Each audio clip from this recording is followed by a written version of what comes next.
Namespaces are a vital part of XML documents and of the entire XML world. And so in the next few videos we're going to talk about namespaces. We'll start here with what they are. A namespace allows us to differentiate things that look the same.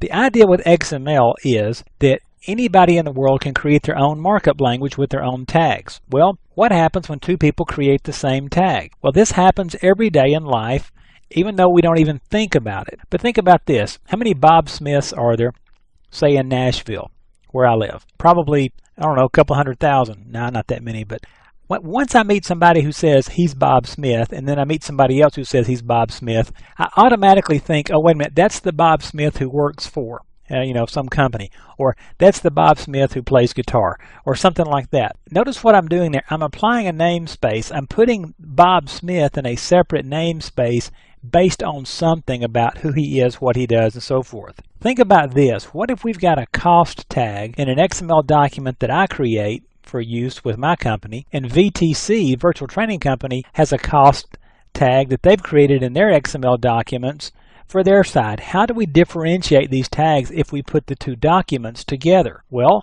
what we can do is we put a namespace on these tags, and notice my tag has an ML in front of it and VTC's has a VTC in front of it. Now this lets me immediately know which cost I'm talking about. My cost may include tax, VTC's includes tax plus shipping. While we can name our own tags, we also have to be very sensitive to the fact that we may be coming from different perspectives with exactly what that tag means. So let's take a look at how we declare these namespaces. Now we use a namespace declaration, and this is usually near the top of the document, and I'll show you that in a later video. But basically, this is why you see the XMLNS information up near the top of the document oftentimes. Notice it means XML namespace. We simply put a colon, the prefix that we want to use. This will go in front of every one of our tags, and then the namespace itself. Notice this namespace right here. This is where it gets interesting. The namespace needs to be something that uniquely identifies this particular mark tag from any other mark tag in the world. Now, think of how we can do that. We could put social security numbers out there. You probably don't want to put your social security number all over the world on the internet and so forth. So what the W3C decided is to use URLs, URNs, and URIs. Because, for example, if I've got a website for my company that's mark.com, that is registered and guaranteed to be unique from everybody else in the world.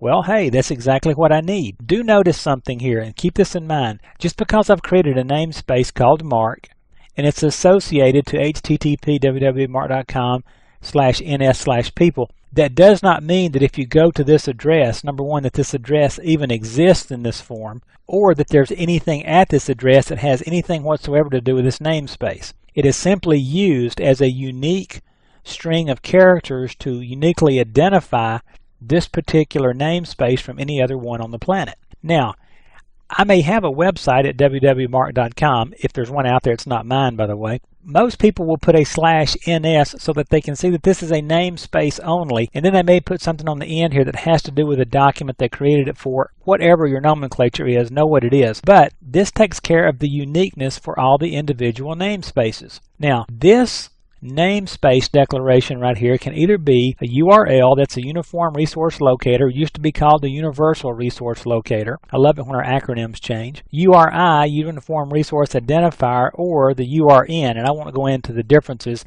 A URN's easy because you will see the word URN up here. But the bottom line with these namespaces is we want to make sure that we can uniquely identify every tag on this document, because you're going to see later with XSLT and so forth, we may be combining these. And there may be times when there are multiple tags or multiple situations in a document where we could have the same tag, and so we're going to have to use namespaces to differentiate them. You'll also see these in a pretty important way when we get to XSLT. So that's what namespaces are. That's what we do with them. And now we'll dig a little deeper into namespaces in the next few videos.